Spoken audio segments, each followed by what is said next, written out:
Welcome to the Battlefield Show. I'm your host, Sage Goodwin, and as always, I'm joined by Sammy Boy. How you doing, man? I'm doing well, man. How are you? Doing pretty dang good. I am very excited for this episode of the podcast, the first one of the new year. Let's talk about Battlefield 2042 and 2023. Okay, man. New year, new Battlefield, question mark? God, I hope not. I really hope not. They need to chill out with that for a minute. That gives me, I've just now I'm like suffering from PTSD right now. You've just put an idea in my head and I'm like, oh no, please no. Battlefield, and oh my gosh, a new Battlefield, Battlefield 7? Oh goodness! Look, I'd be excited to have something new, but yeah, yeah. I hope they don't push do it. that back. Don't do it, please. Let us be. Yeah, I highly doubt that we'll get a new game, but I definitely see more of like the discussion around. There was a few. Oh, what is the new development studio that a bunch of DICE people left and started? What is that called? Embark Studios, I think. Yeah, Embark. There was one dude that was apparently on the team for Battlefield 2042 and moved over to Embark, and he was saying stuff about the destruction and how like they're talking about different things around the discussion or destruction around the game, and that was very fascinating to me to see. But not super heavy details, but just talking about his dream about what a new Battlefield game could be and that kind of stuff and what they were hoping for and prototypes and that kind of thing. But it's always one of those things where I'm glad that we're getting the information around the new, like, oh, this would have been cool for the game, but it's also like, yeah, well, you should have pushed on it a little bit harder. Yeah, it's almost like it's just bittersweet hearing that stuff. I really like hearing after a game's kind of finished or it's already out, and you hear like ex-devs or even people who are still at the company but they're now like, I guess, not under NDA once it's a few years old or whatever, talking about it. It's like really awesome. Like, I know you're the same as me. The behind the scenes type of stuff we both really enjoy, but it's also then like sad because it's like, oh man, like that could have been in the game. So it's hearing the same, like I know the same with Battlefront 2, hearing like Dennis talking about, you know, things that he wanted and all that kind of thing. It's like really cool to hear it. I'd rather hear it than not, but then it's also still like, yeah, it's kind of sad to hear it. Still fresh, man. Why you gotta hurry? So yeah, it's a touchy. It's always a bit, bittersweet's the only way I can describe it. It's like cool to hear, but it's like, I also partly wish I didn't hear that. Yeah. All that to say, though, I highly doubt that we'll get a new Battlefield in 2023, considering the whole season pass is supposed to end in, when did it start officially? It was early in 2021 or 2022, if I remember correctly. It was, I think, June. Yeah, because remember we made the joke. Because remember they made the June boom meme, and then it ended up being June when they actually launched the season. So it was kind of ironic. So I think right now we're halfway through season 3, and we know we're definitely getting season 5. So that's like what, 6 months for 2 seasons plus the half of this season. It's about 7.5 months left guaranteed. And then after that, there could be 3 more seasons. We don't really know, but but I'm not sure. Putting our like conspiracy theory tinfoil hats on, by the time that this game would end season 5, you'd probably be in maybe September, maybe October at the latest. But you'd be around that time frame where usually Battlefield games come out in October or November. You'd be around that time frame where that's when you could expect a game. But they're not. From what we know of DICE and from what we know of Battlefield and Battlefront, they don't lead up to the game that they're replacing with their season pass or continuing of content. It's usually a span of at least 6 months. Yeah, because of like, for example, they revealed this in June. So you would think it's always tends to be, like you said, about a 6-month period between getting content and then there's just like nothing, and then they start marketing the next one. So if the season ends in August, September, October, or whatever, they're not gonna, they're not gonna start marketing it straight away and launch it in November. So I'd imagine I think 2024 is probably when the next one will be, and I'm okay with that. But I also think I'd prefer I almost 2025. I want Battlefield 2042 to go until 2024 with content up until 6 months before. Maybe I don't know. I both think that it's more likely that we'll get a Battlefield in 2024 than 2025, but it almost seems like just freaking push it. Give it all of the time it needs. Call of Duty's taking time off. You can take time off. Just freaking do it. I'm the same. And I think they do have to find that balance, because if, let's just say season 5 is the last season for this game, which would be, say October, it'd be August, I think, roughly is when that would end. Yeah. That would mean that we'd go from August 2023 to November, I'd imagine, of 2025 with no Battlefield. That's 2 years plus. So that's way too much time. Yeah, so for me, I think I don't know how many times we've said this. Just support this game until the end of 2024 or April 2025 or something. Which I know, me saying that, it's I know that sounds so much easier than it is. I know that's so easy to just say, just support it for another 2 years. That's it's so easy to say that. But the best way that they can do it, I think, is to do that. Support this game. You don't need to put out 10 maps a season. Just do what you're doing. It's a bit slow. We all understand it. Just give us something to play. Yeah. They're still making money. There's the battle passes. It's not like they're milking the franchise dry and they're not earning anything like that. They can still do well off it. But just give the next game some breathing room to actually not rush and not launch in an atrocious state. Yeah. But also don't leave us hanging for 2 years. So they've got to find that middle ground. And if they supported this until the end of 2024 and then 2025, I think even a year off, I think it can be done. If the last season of this was if we know November 20, that's the thing. They have to announce that first, I think. Because then it would feel it'd be like a Battlefront 2 situation where it's are we getting the next one, or that's the anxiety starts creeping in. I think if they announced this, in the end of 2024, this is our final season, and the next game's launching Q4 2025, I would be yep, I'll just live a year without updates. That's okay. And it still supports the whole economy around the game in terms of content creation, because if there's two worlds that we live in. There's one that says, hey, okay, I think the most realistic one is in 2024 we'll get a new Battlefield game. I mean, honestly, that's what it's all pointing towards, especially now that most of the hiring for Ridgeline Games and Ripple Effect, all the R's. But I think now that we've got those two studios that are a lot more cemented, DICE understands a little bit more of what they need to do. They have a little bit more of a leadership, supposedly, in theory, I should say, with Vince Zampella, with Rebecca Kutaz, with Marcus Leto. I think they have a good foundation there that we could probably expect to see a Battlefield game in 2024, late 2024, around the normal release schedule. But I think a lot of fans would definitely want it to get delayed and given the extra time, considering the last few experiences with DICE and shooters has not been very good. And even the one that was, I'd say, probably one of, if not the best games, Battlefield 1, wasn't quite very Battlefield. So that it was one of those ones that they were pretty lucky that it panned out well, because it could have been very similar to this game. It could have been Battlefield 5, honestly.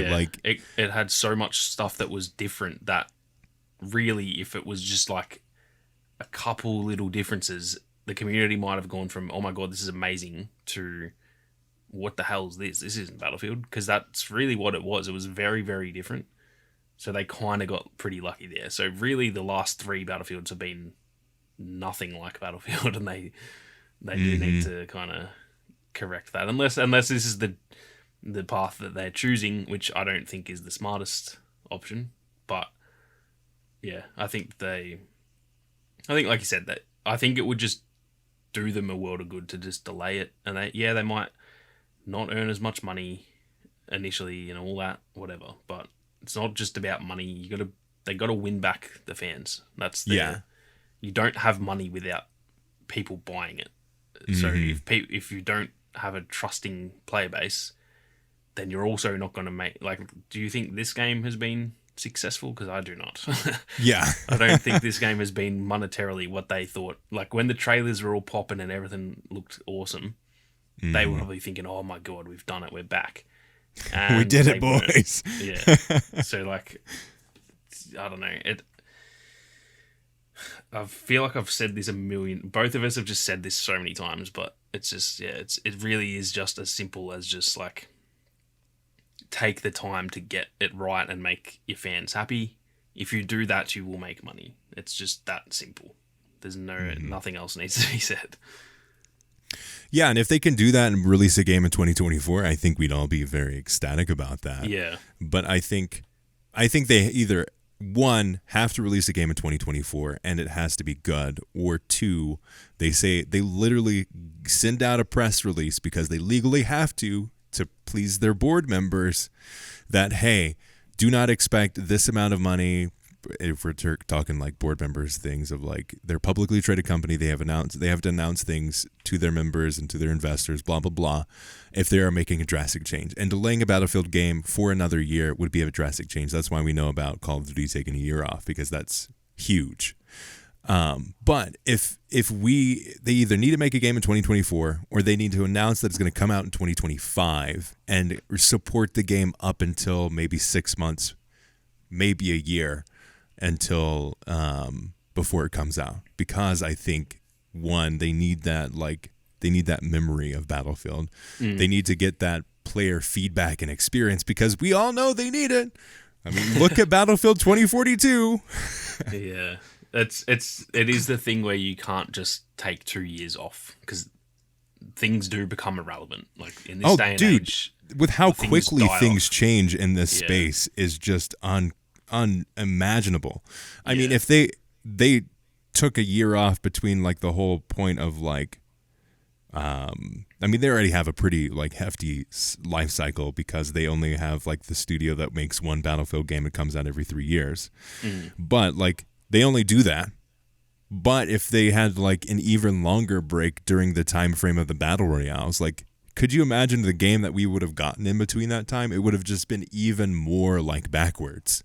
Yeah, exactly. It's a very tough thing to balance. So in fairness to EA and DICE, it is like I've said just earlier, it's so easy for me to say, oh, just do this and it'll be fine.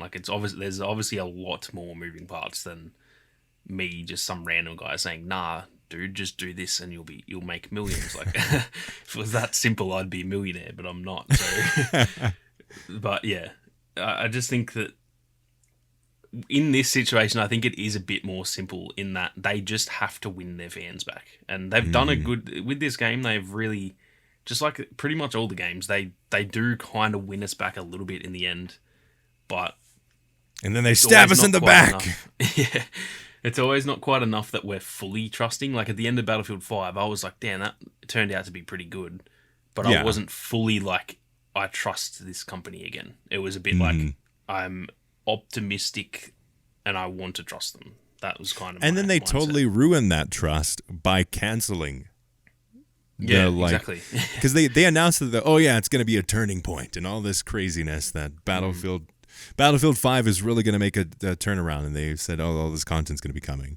And then immediately after that, they had the first DLC, and then boom, they're like, oh no, we're moving on to the next game. Yeah. Yeah. That's the thing again with this, is that it will just be an exact replica of Battlefield 5, where they've just won us all back and we're all a bit okay, this is in the right direction. We're not fully on board. Like, we're not right there with you because you've burned us too many times. But Yeah. we all want. I think all of us want to trust them. Like, I just want to have.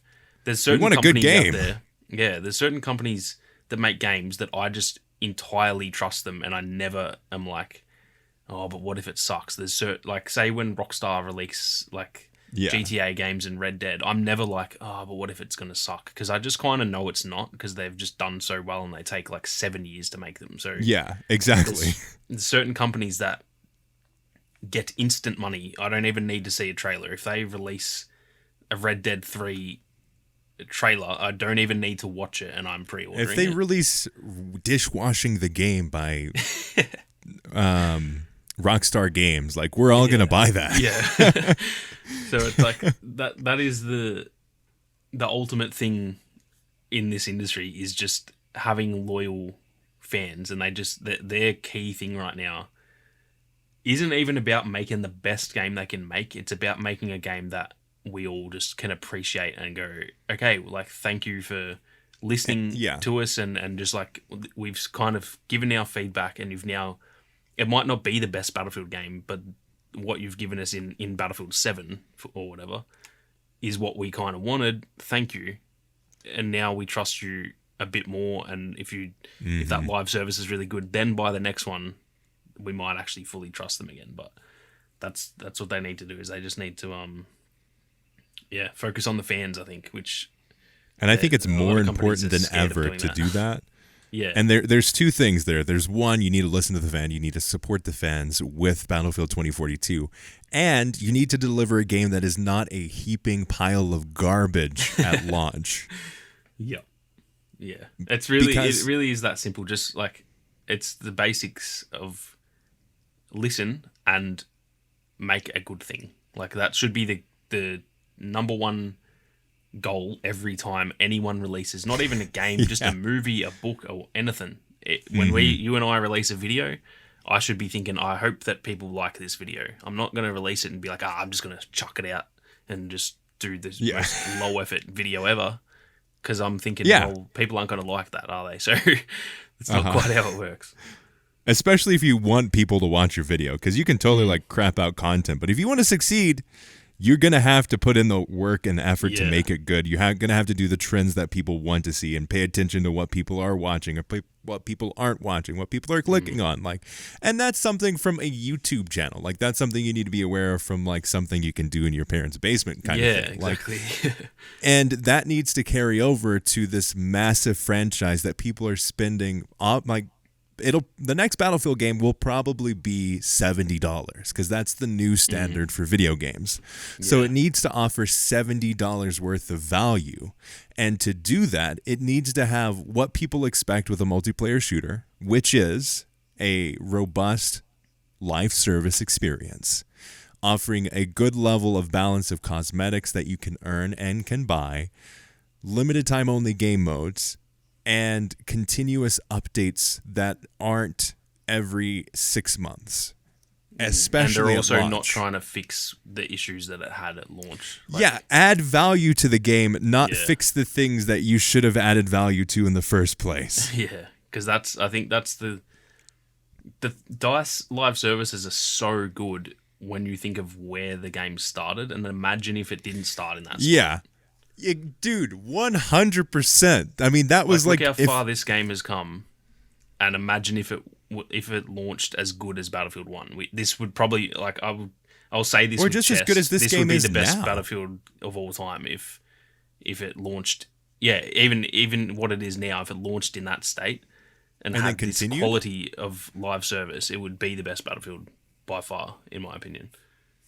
But it just unfortunately isn't, because they. And that's been the case for the last few games DICE has made. Yeah. I mean, they wasted literally 6 months of Battlefront 2's development cycle for continuous updates. They were supposed to have weekly challenges, missions. They were trying to pioneer this new service where they had new updates every week. And that every week went to every 3 months, every 6 months. And then eventually it came to the point where it's like, okay, we can have a bug update, and then the next update will have content. But that was a year into the life cycle of that game. It wasn't like, oh yeah, after the 6 months, then they did that. No, it was a year plus it took to get there. Yeah. Yeah, it's just that's the really like frustrating part about the way that these games have gone, is that we all see the potential in the live. I would go as far as saying that Battlefield and just like DICE live services are some of the best when you consider how poorly they have started and they still end up good. To take something that is bad and make it good in a live service, it's pretty hard to do. There's not that many games. You look at Cyberpunk has done it. No Man's Sky has done it, and that's maybe it. Yeah. And like obviously like Battlefront 2 and stuff, but it's not very often. When you look at like Call of Duty, the game launches pretty good and it just ends pretty good, but a little bit better than it was. Like it's not the live service of those games is not memorable, and DICE ones really are, because the game starts terrible and then it's like, damn. And technically, that isn't even DICE proper. It's the tiny group of DICE. Just give the tiny group of DICE that they put in charge to fix the big DICE's mess in charge of big DICE. And I think if all of the people had to live with the freaking hellscape of making content for fans after the game is released, I think there would be a very different internal culture at DICE. Yeah. Yeah. It's a very frustrating situation, but I really just hope that this is now like, I would say 3 in a row with Battlefront 2, Battlefield 5, and now this. Just get it right from the start. And if that means, because in all fairness, it's obviously very hard to make games. So the way to fix that is by delaying it. Yeah. If you need extra time, it is okay. You are allowed to have extra time.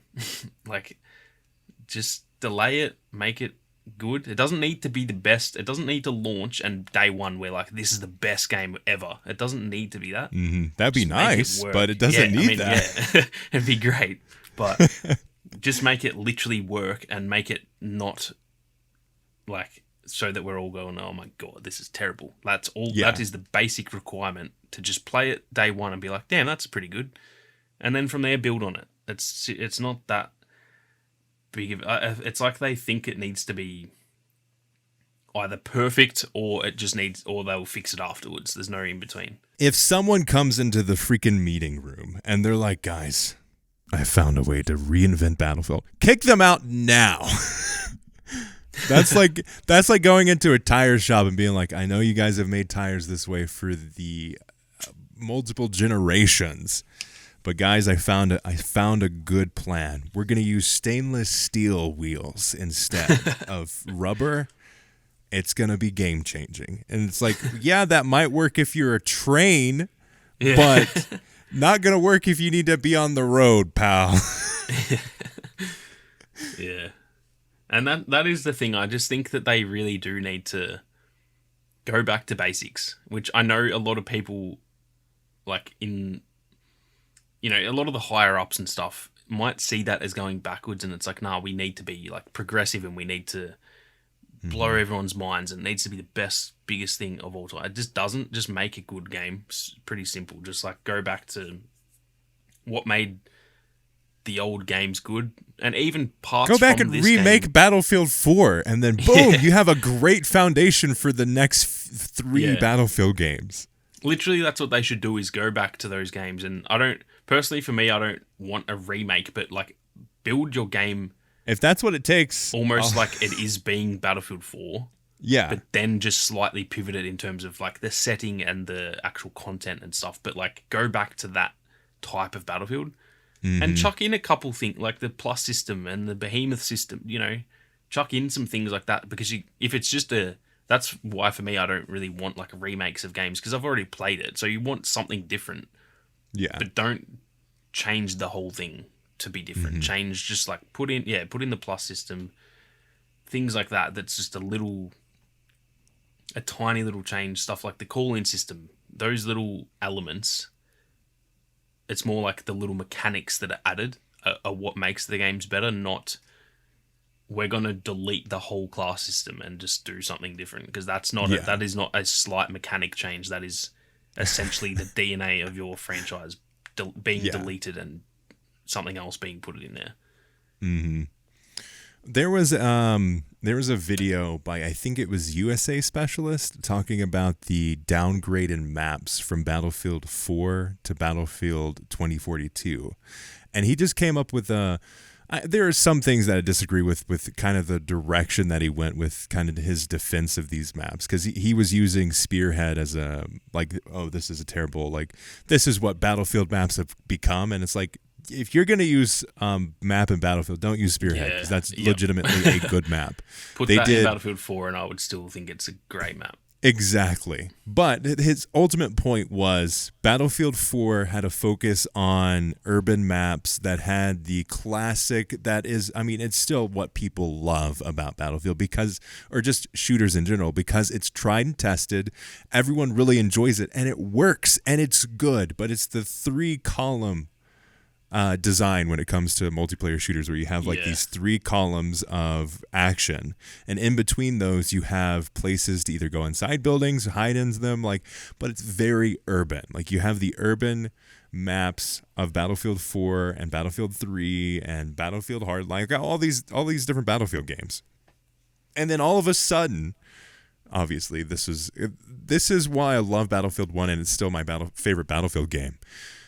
There was a lot of things that kind of just let DICE do things that wasn't good, but it's that switch to mainly outdoor focus maps, and that was kind of USA Specialists' major point. Was you went from like really good map design with urban and grit and all of these different textures and the ability to have different play styles while everyone really enjoyed it, to okay, now we're going to make these outdoor maps that are playgrounds for helicopters that you can't get relief from. Tanks, I mean, with Spearhead in particular, you can get coverage from tanks because it's a well-designed map, but you can't get coverage from helicopters because that's just not how that works unless you're inside the big cube. But every other freaking Battlefield 2042 map is the exact same thing. It's this big open space. They have a big tower, and you go around the tower, and you can have like a couple floors in the tower, maybe. Or you have a bunch of shipping containers. But it doesn't have like that urban feel or real like classic good map design. It's like, okay, let's try this new thing of like, you can get attacked from everywhere and have no hiding place. It's like, well, you went from Metro to that, and it's like, oh gosh. I think seriously? The thing with that is that Battlefield 1 allowed open maps because there wasn't choppers. So we went from Battlefield 4 that was urban mostly, and there was choppers, but obviously there was coverage. And like there's still planes obviously in Battlefield 1, but they were not nearly. You had to do like strafe runs, so you could kind of see the plane like lining up from ages away because it's so open. You could see it about to charge in at you, and you go, okay, I'm just going to get behind this piece of cover. Yeah. A chopper can just sit there and just delete you. It can just hover. So it's kind of different. But I think the outdoor maps in Battlefield 1 are amazing, but they've kind of put them into Battlefield 2042 where there's now choppers, and it just doesn't really work. So yeah, it's a tough one because I definitely don't agree with the fact that outdoor maps equal bad, because like some of my favorite maps, St. Quentin's Scar, Monte Grappa, they're just Monte Grappa is literally a hill with 2 bunkers. That is it. That's all it is, and it's, in my opinion, a top 10 multiplayer shooter map ever. Like it's so good. Yeah, but it worked for that game because 1, there's no choppers. 2, the weapons were kind of not as good. You can't run around with like you had the rest of the game to balance against stuff. Yeah. So it's just like, I don't know. I just think that they've realized that can work, and then they got stuck in, let's keep doing it. Guys, we don't have to have buildings anymore. Yeah. Because I'm the same. For me, urban maps are almost always my favorite, with the exception of Battlefield 1 because of the way that game was. And it also just suited there wasn't that many urban. There wasn't the need for urban combat in that game as much because World War One was a lot of like fighting in the trenches and stuff. It just made sense. But then you go from that to like 4. Battlefield 5, and you're like, oh, they tried to do it again.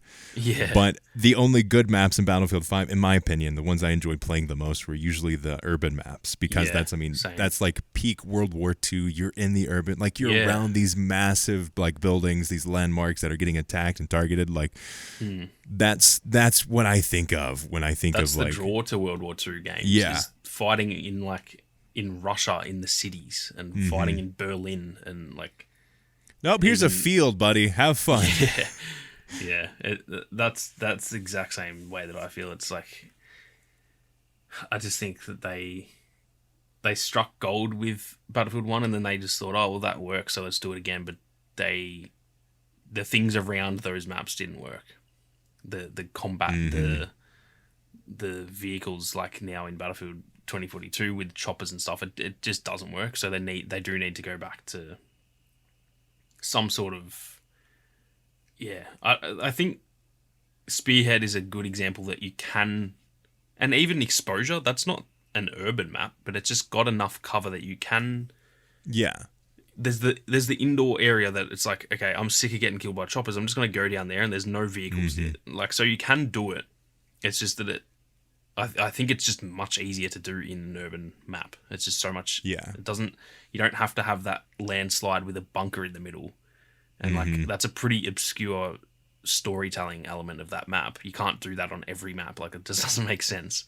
We found another bunker, guys. Yeah. In a city map, it makes absolute sense. The where I'm getting cover from the chopper is the buildings all around me. Like, that just makes sense. And it takes skill to use said chopper. You can't just like fly around with barrage from the sky. Yeah, like in Battlefield 4, if I'm in a like Siege of Shanghai, right? There's enough cover. If someone's deleting me with a chopper, then I'm kind of like giving them a clap. I'm like, well done, mate. You've just deleted me. Yeah, like, good on you. You're obviously very good. Whereas in 2042, every time I die to a chopper, I'm just like, I'm so bad in a chopper, and if I want to get in a chopper, I can do the same thing. It takes no skill to do that. It takes skill to be really, really good, but like, it doesn't take that much skill to just get a bunch of kills. And so, yeah, I couldn't agree more that the urban element is something that I just think Battlefield's missing. You look back at Battlefield 3 and 4, and I reckon maybe 70% of the maps in those games are urban. Yeah. And now it's like, we don't have a single urban map in. Yeah, Kaleidoscope is not urban. Yeah, nah. It's just around the like around the map is urban. That's all the city, and then where we fight is in a park in the middle.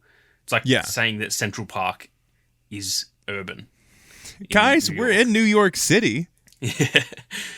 Because it literally is just Central Park, but in It's South got Korea. city in the name. I don't know what you guys are complaining about. What, like, seriously? What's going on? What do you have to complain about? We gave you an urban map, obviously. Like, get over yourselves, guys. What the heck? But yeah, I mean, that's it exactly. And I think we do not have what is the horrible sand map? What is that one called? Hourglass. Yeah. Hourglass is not urban.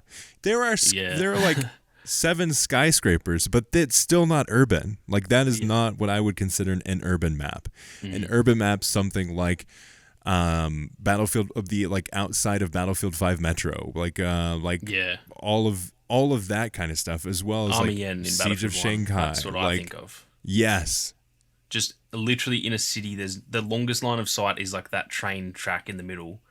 But that's obviously just an exception. Outside of that, the longest line of sight you're looking at is like 50 meters, and that it just plays so well. It's like constant action, but it's not too crowded either. Where it's like, if you're not the best player in like aggressive, fast-paced playstyle, you can still do well on that map. You don't have to run around like a madman like some of us do. You can still play a bit slowly, and you can. There's the little windows overlooking the train tracks and little windows in heaps of buildings that if you want to sort of perch up and just like hold an area down, you can do that as well. I just think those maps just allow for every play style.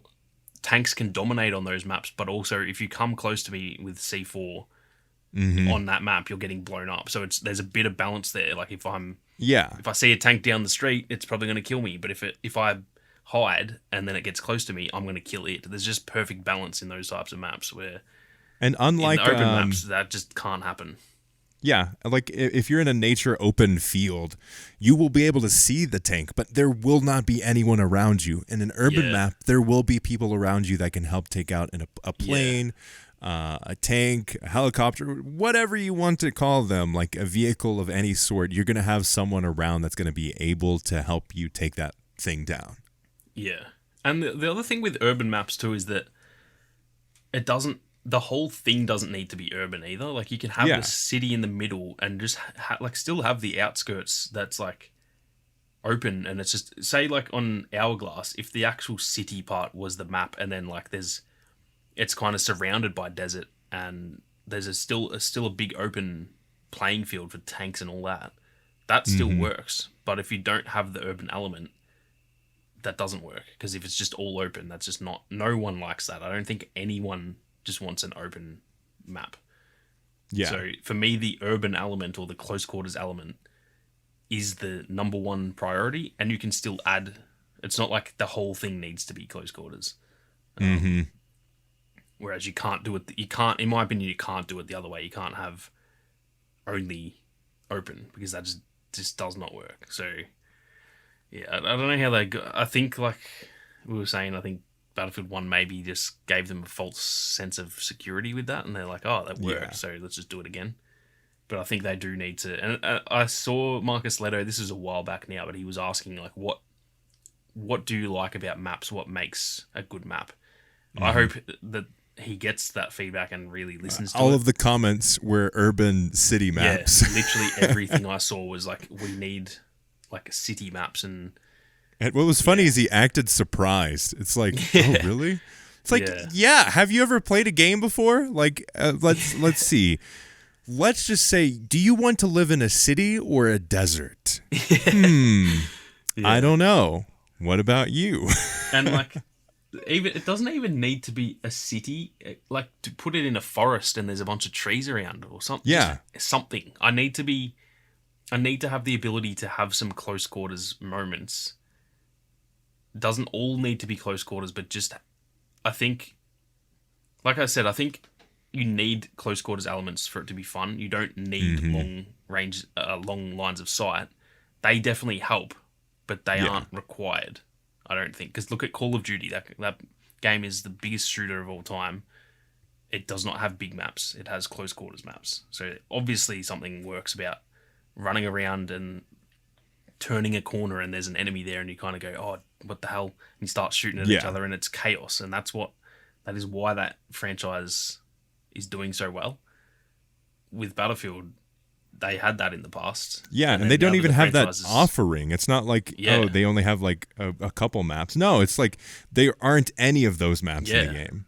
There's not one part, maybe stranded in the middle of the boat, exposure in the like bunker section, and I wouldn't even say spearhead in the cube. I personally don't even like that part of the map that much. So I would actually say that there's only two maps that have two small sections of them that are that I can genuinely say like that is actually close quarters combat. Other than that, I don't think there's any. Like maybe, I don't know, the ship on Discarded in the middle, and like the bottom section of the tower on Orbital. But those are like, they're not even good. They just are close quarters, but they're not designed well. So it's not really, close quarters doesn't guarantee good gameplay either. That's the thing. I just think that there needs to be more of a focus on some whole maps that the whole thing, if we're going to have some maps that the whole thing's open, then give us some maps that the whole thing is close quarters, one. But then two, even the maps that are very open, just add more close quarters areas so that if I'm on that map, I don't have to be like, oh, I guess I have to snipe because I can't get close to anyone. I just have to shoot from across the map. Give me some sections that it's like, okay, I don't really like this map, but the middle part's fun, so I'll go to the middle. Like that at least adds a bit of variety to players who just want to play the way that they play. Now, like moving forward, what do you think we can expect for Battlefield in 2023? I think it's going to be a very interesting year. I mean, it's a light way to put it for sure, but I think it's going to be very fascinating to see kind of what direction that they go with. But I mean, we know that we're going to get another season, actually 2 more seasons. We've got 4 and 5 coming. But do you think we're going to get anything else? I don't. I want to. I want to think that we'll get more, but yeah. Do you I've foresee been burned by dice too many times? Yeah. Until I hear it, I'm not going to believe it. Pretty much. Do you foresee them being more limited or mid-season events like we had? Because I mean, we were talking about this before we recorded that the new event that they had was definitely better, but I still think the first mode is still the better one of the 3 that they released.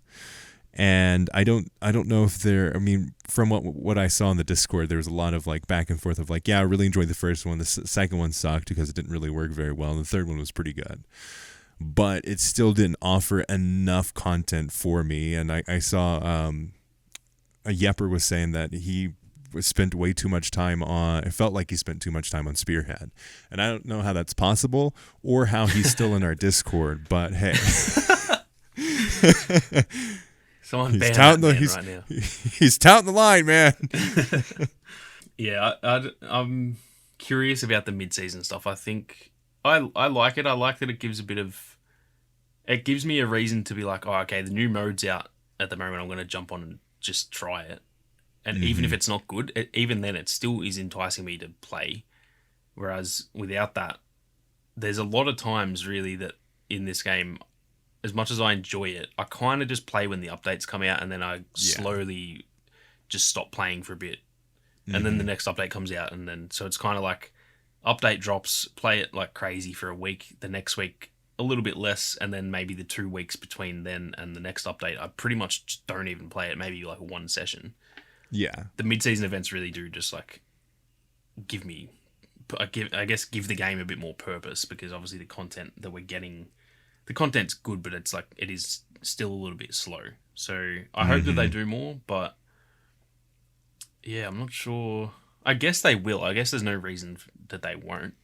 Yeah, I don't think they won't. I think they're going to be very different every time that we do it. But I think they need to do something with I think the first mode was really good in terms of like, okay, this is a unique experience. I still think they need to be more unique though, because it's still like, yeah, anyone can make this in Portal. Yeah, it really does just feel like it's just either Conquest or Breakthrough with like one rule change. I want to be playing like everyone is McKay on Stranded, and like it's just crazy stuff like that. That's like completely different. And the thing is, if it's not good, it kind of doesn't matter. Whereas if it's barely changed and it's not good, it just feels like a huge waste. At least in that situation, that I might think that mode with everyone being McKay might suck, but some people would love that. Like, so at least offer it to, at least have some people that really like it. Because some of these modes, I don't think anyone is like, oh my god, that was amazing. I think a lot of people are just like, yeah, it was alright. Like, that was fun. There's no like, it's not like polarizing. It's just like, yeah, it's just Conquest with slightly different ticket rules and stuff. Like, it's, I don't know. I definitely agree with that. That like, we look at, I know we've talked about jetpack cargo a lot in Battlefront 2. That was just entirely different to every mode that we had. Everyone was a rocket trooper, and it was like capture the flag, and it was just chaos. And some people hated it, which is fair enough. But some people, those are monsters. We don't talk about those people. and having, I think almost having that polarizing opinion is a good thing, because at least it some gets people are talking. really loving it. Yeah, the way that they're doing it now, it's just no one dislikes it or likes it. It's just like, yeah, it's fine. Like, it took me so long to realize 2 things. One, that there weren't air vehicles on that first mode that they had. And I had to go to the website. I'm like, what changed here? It just feels like if Conquest and Breakthrough had a baby. And that was the second thing that it felt like breakthrough for a while. And I'm like, something's a little bit different here. And then I had to go to the website. And I'm like, oh yeah, that's what they changed. So those two things, it's like like the whole reason to play it. Both of them are the whole reasons to play it, and they still didn't feel enough. And that's kind of like what I want. I want something weird and wacky. Make everyone shoot penguins, or I don't know, like do something where it's like, this is fascinating, and it's something that I couldn't get on Portal. Yeah, even just like, I don't know, something stupid like everyone is in a vehicle, or like just just dumb things. Like if you're gonna go to the extent of making. I think it needs to be even more than that, honestly. I think like it should be even bigger than something like that, because that's something you could still make in Portal. Yeah, true. Yeah. Use those like dev tools. That's like entirely, you would never experience anything like that. Is kind of because the ones they've done, all three of these modes they've done, they weren't really bad. The second week was just felt like it wasn't working properly, but the other two were fine. But they weren't. Yeah, like I had to, for example, with this one that I think it's actually still going until Tuesday. It's really fun. It's breakthrough, but like it's back to 128 players, and there's a bunch of different slight changes. But I just thought it was just 128 players. Yeah. So I was just like playing it and like, oh yeah, this is just 128 player conquest. It's good fun, but it's actually like the throw distances of your grenades and stuff are different. But it's like such a small thing. I didn't even know that's that. Super subtle. Like it's just like I threw a grenade and was like, what the hell? That went way further than normal. And then I looked up the rules and it was like, you even throwing like ammo chests and stuff goes further. Like that does not affect the game enough that is not a drawing point to me. It's like, oh guys, I can throw grenades farther. Get ready. Yeah. I'm not sitting here going like, oh, I can't wait to finish this podcast and go and throw a grenade further on Battlefield later. Like, that's not fun. It's just, I don't know. Like, the actual, I will say the 128, because I like, as much as it was a touchy subject at the launch of the game, I actually really liked the 128 player breakthrough because it was just pure chaos. So that's where it works, because everyone's so close quarters that it makes it super fun and interesting and different than Conquest. And that's the thing with the whole what we were saying about the urban thing. That's kind of, I think, that's why I like it, because it's just absolute chaos, and it's almost like uncontrolled chaos. So it's not actually a good experience in terms of like balance, and you can't really control what's going to happen.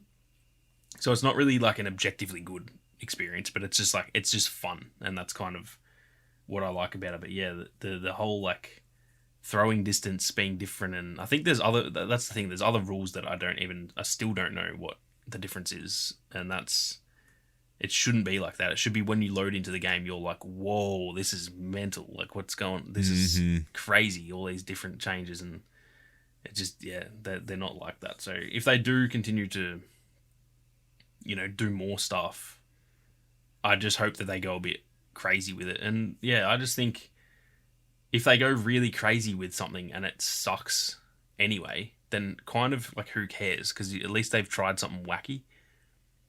When they try these ones, it's barely any different, and they still kind of suck a bit anyway. So it's like, you may as well, if something's going to not be good, you may as well just full send it, and at least it's something different. That's the way I see it. Exactly. Go like completely bonkers. Yeah, that's something that I think they're aware of, and I think they definitely, they took a lot of what the feedback was around the first limited time mid-season thing, and they did make it better, especially around like the cosmetics and the earnable stuff. Like, I think that was really good, but I still think it's still not quite enough. Like, we need that jetpack cargo game mode. We need that, I don't know, like Apex Arena Brawl kind of thing. We need like those like really unique experiences that other games have done really well. I mean, Fortnite has a ton of like different limited time only modes. They have like mini modes that are inside the game. Like, I was playing the whole Star Wars update, and in the middle of the match, there's Darth Vader on his ship, and you can defeat him and you get a reward. Like, that's really cool. Yeah. we need stuff like that where like you can utilize something that's maybe one of the cosmetics is actually part of the game mode. Like you have to go to the specific area and defeat this AI person, or like they could do stuff like that where again it's storytelling within a match, and it just especially like, it brings making the most out of the whole the hazard zone like storyline. I think it would be cool to have some cosmetics where it's like a satellite in the middle of just a regular, whether it's a regular game or like one of these crazy modes.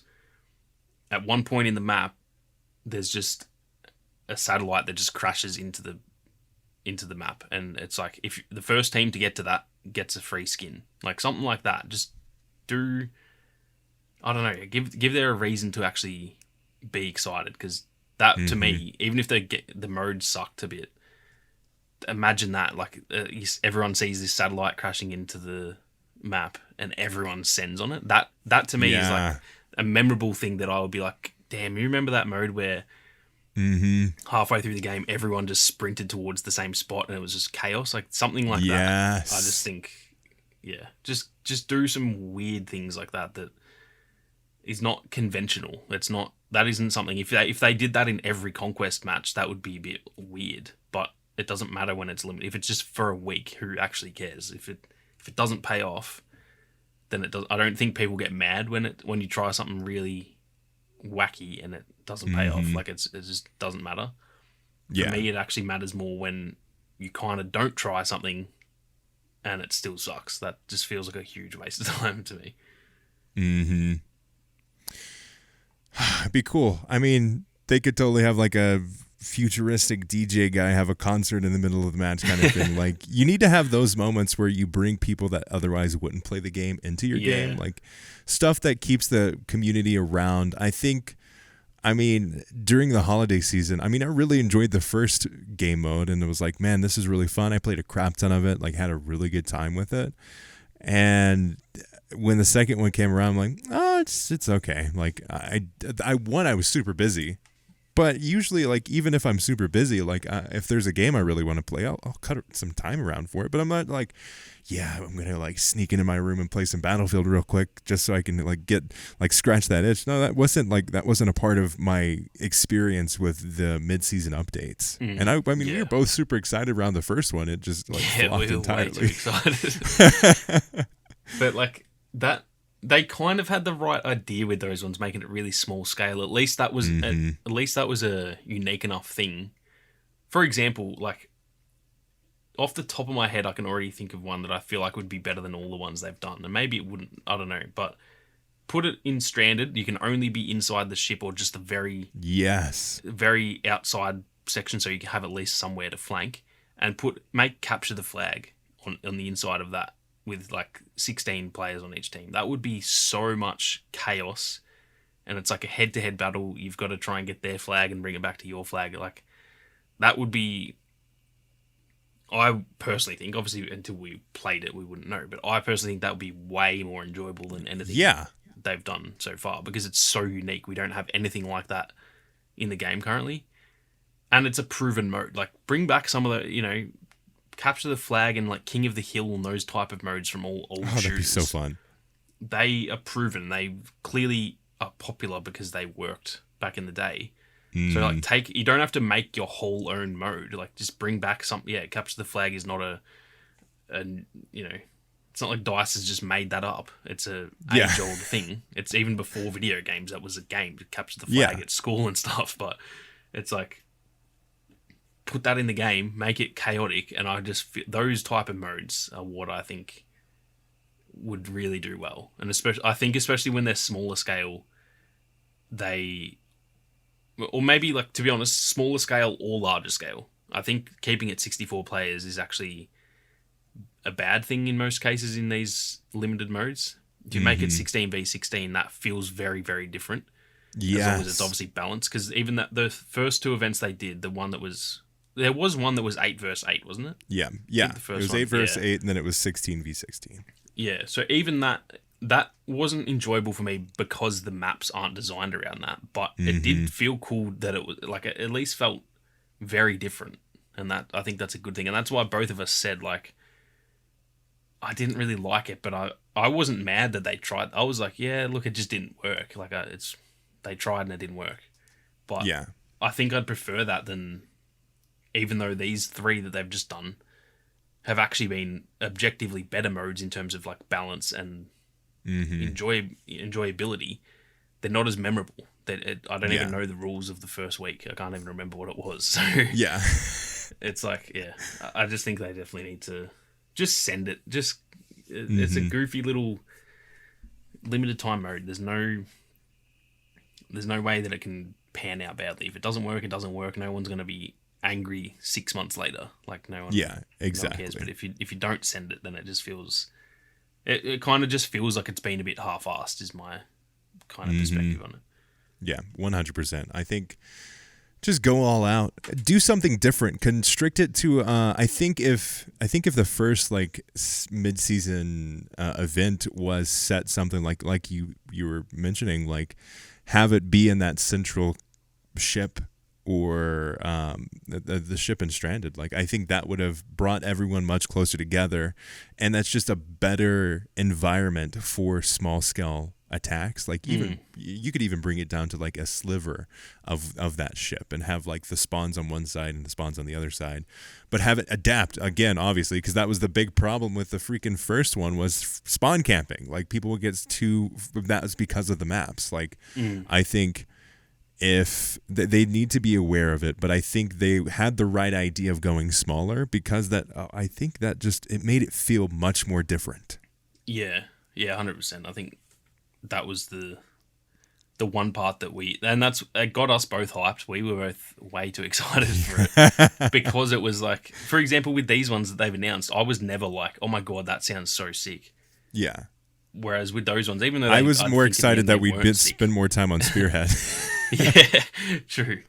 But with those first ones, even though they didn't pan out, they at least got us very excited. Yeah.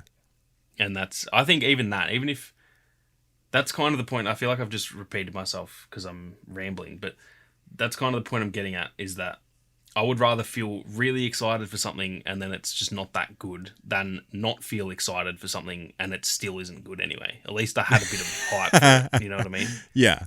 Like, at least there's a bit of like, oh my God, I can't wait for this. And yeah, there's the downside of it's maybe more of a letdown when it's not good, but I don't know, the lead up to things is often better than the actual thing anyway. Even if the mode is awesome, the lead up to a new show coming out, a new movie, a new game, that is always like so exciting. Even if the movie's great and you go and see that movie and it's awesome, I think I remember the anticipation more than the movie itself. Yeah. And it's kind of the same thing with the game mode. It's like, we know this all too well with Star Wars. Yeah. And that's the thing though, even with like even stuff that's turned out good, like Andor, as good as the show was, the lead up to it, I still actually think I don't know, I'm just like that with anything. The lead up to something, and say like with Jedi Survivor at the moment, I'm pretty sure the game's going to be a banger, but right now I think I'm actually enjoying this more than I'll probably enjoy the period when the game is out, because it's just that like unknown, the like mystery around it. And so yeah, I would personally prefer them to just do some wacky stuff that we go, oh my God, that looks crazy, and it might still suck, but we've just been shown that the ones that they don't go wacky with, they can still suck anyway, and then it's just boring. There's no, at least you got excited for a bit with the other ones. Yeah, exactly. At least there was some excitement here. Yeah. It wasn't disappointment all around the block. Yeah. Yeah. But I think with that, I mean, I think 2023 is going to be a very interesting year for Battlefield. It's definitely going to give us a lot of details of what to expect for the next game, 100%. But I think I'm looking forward to seeing what they do, especially the maps. I think the maps are going to be very exciting. I couldn't care less about the specialists, honestly. Like, I'm still going to keep on playing who I'm playing, which is whoever the newest one is, because they don't give me enough change to how I play. I mean, usually it's like quality of life experiences of like, oh, I can jump on that storage container now because I'm okay. Or, oh, cool, look, I regen health because I got a kill here. Like, it's not normally like, oh, yeah, I have to play this one because this one has this and this and this. It's like, Okay, that's super cool. Okay. Yeah, they're all too similar, really. They're only ones that I, like you just said, the only ones that I use are the ones that like drastically change my playstyle. Yeah. Like there's no the ones that are like Boris.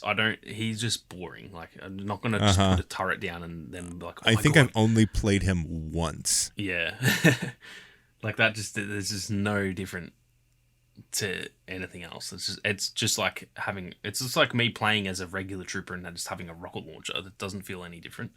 At least with McKay, I can get to places no one else can get to. With Sundance, I can do the same. With Zane, he's maybe a little bit less drastic than them, but he really suits my playstyle. He gets health back quicker and all that. So yeah, I'm kind of the same. The specialists, especially because they're reworking the classes. I feel like even less the specialists just don't matter at this point. So I'm all for the maps, and the next one looks and sounds cool. I'm very keen to see what it's like, and then I think I'm more keen to see what the one after that's going to be like. Exactly, because it's just the map. That one needs to be. I want something that's like really different. I want either an urban map or give me like a jungle map or something. Just something that's like unique. I think we're more likely at this point to get a jungle map than an urban map because this is my bold prediction for 2023. I don't think that we're gonna get an urban map for Battlefield 2042. Like, I hate to say that, but at this point, I just don't think they have it in them. Mm-hmm. I agree. I wonder if it's also just like they're a bit. The game's had like its performance issues and stuff. I'm wondering if they're a bit nervous to put so many buildings and assets into the map, and it maybe doesn't play that well. The weird thing is they've done it before with destruction. Yeah. Yeah, I don't know. I feel the same though. I was a little bit curious if this Sweden one was going to be that. Yeah, I mean that was the perfect opportunity. Yeah, they literally live in Stockholm. Yeah. As soon as it wasn't, I was like, okay, we will never get an urban map for this game, and it's I hope I'm wrong. I hope I'm very wrong. I hope I'm eating my words by the time we get to the fourth season, but I highly doubt that we will. Yeah. Prove us wrong, Dice. I challenge you to make. I challenge you.